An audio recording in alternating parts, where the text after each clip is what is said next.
from abusing drugs to the point that her nose and body got destroyed by it, to partying so hard that she almost went blind. Stevie Nicks' life behind the scenes was a real mess. But what got most people's attention about her life was the possibility of her being a witch. Is there any truth to this? Well, let's find out while showing you some of her rare photos. On May 26, 1948, Stephanie Nicks was born in Phoenix, Arizona to Aaron Jess Nicks and Barbara Nicks. She was of German, English, Welsh, and Irish descent. Her mother, Barbara, was overprotective of her and barely let her out to play with the neighborhood kids.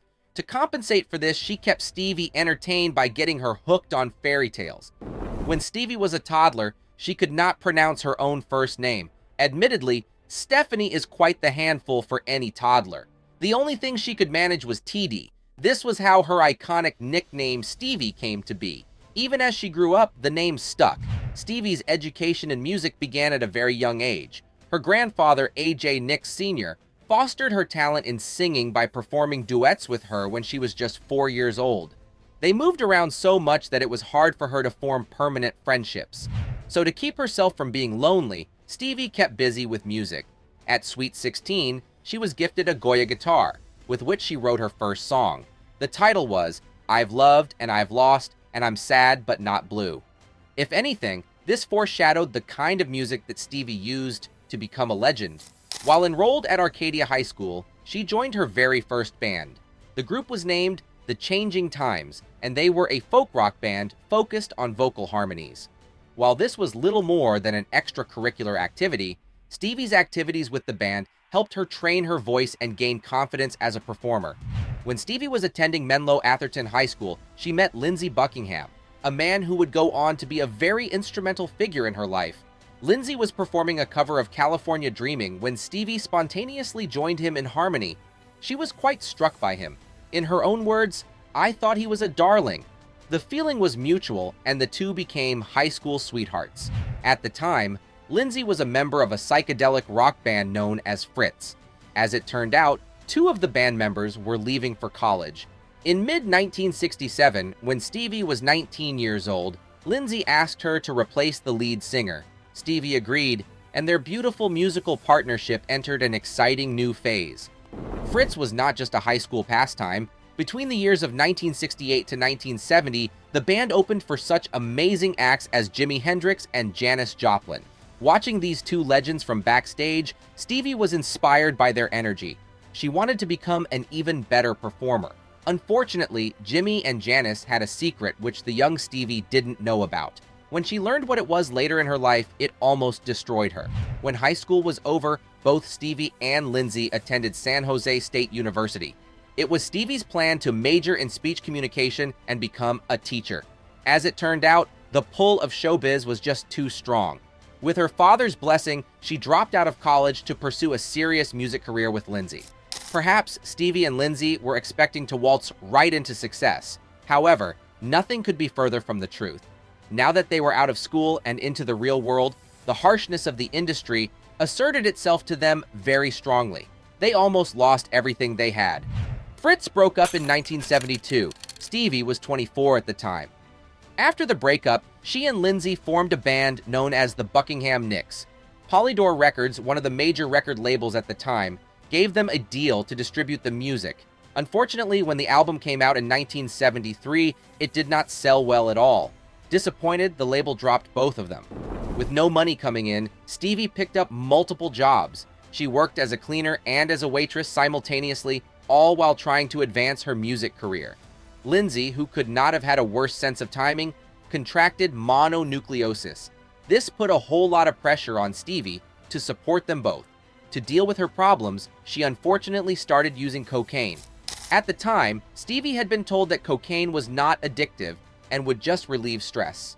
In her naivety, she believed this. In time, she became a heavy user. It would take years for her to stop. When Lindsey recovered from his illness, he landed a guitar role with the Everly Brothers on their 1972 tour. Unfortunately for Stevie, they only wanted him, and so she had to be left behind. During this time, she wrote 2 of her most famous songs. The first was Rhiannon, and the other was Landslide. When the tour ended, Lindsey returned to Stevie. This time, he was determined not to leave her again. As fate would have it, drummer Mick Fleetwood came to California in 1974 to record a new project. In search of a talented guitarist, Lindsey Buckingham came to mind. Mick called Lindsey in an effort to recruit him into his band. However, Lindsey, determined not to leave Stevie again, told Mick that the two of them were a package deal. At first, Mick didn't know how to react to that. However, he came to realize that Stevie was as much an asset as Lindsey was, if not more so. At first, Fleetwood Mac was an exclusively British band, but with the addition of Lindsey and Stevie, they become British-American. This unique combination allowed them to create a very interesting sound. It also ensured that they won fans on both sides of the Atlantic. In 1975, Fleetwood Mac released the album Fleetwood Mac. On it was Stevie's Rhiannon. The album became a worldwide hit, propelling the band to international success. From here on out, everything should have been smooth sailing for Stevie, right? Unfortunately, right when she got everything she had ever dreamed of, she almost threw it away. The major culprit was her addiction to cocaine. She was so addicted that it was literally destroying her body. Remember how Stevie used to look up to Jimi Hendrix and Janis Joplin? As it turned out, a huge part of their stage energy came from cocaine abuse. When Stevie learned this fact, it made her all the more reluctant to give up the hard drug. In fact, she used it throughout the mid-70s to the mid-80s. In 1986, Stevie was set to go on tour in Australia with Bob Dylan and Tom Petty. Before she did, she went to visit a plastic surgeon.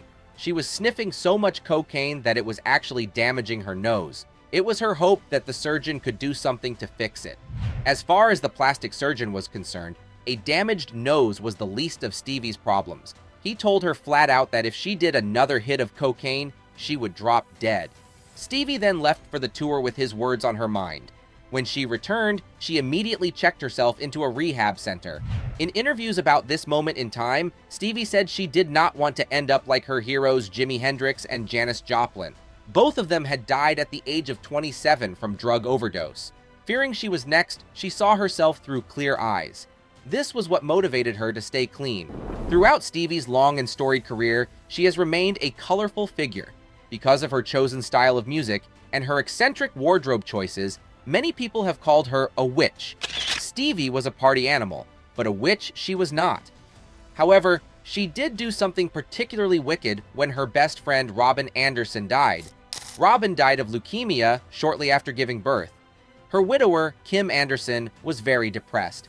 Not even 3 months after Robin died, Stevie got married to Kim.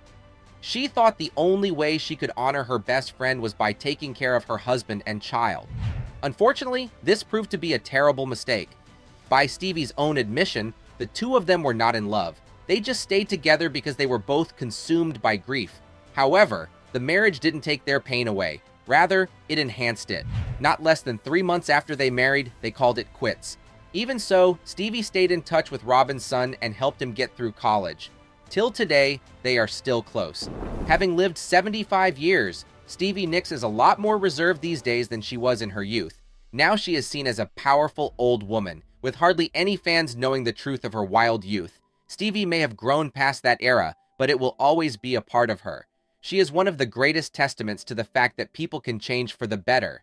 If you enjoyed this video, there's a good chance you'll also enjoy the one showing on your screen right now. Click, enjoy, and don't forget to subscribe to the channel. See you on the next one.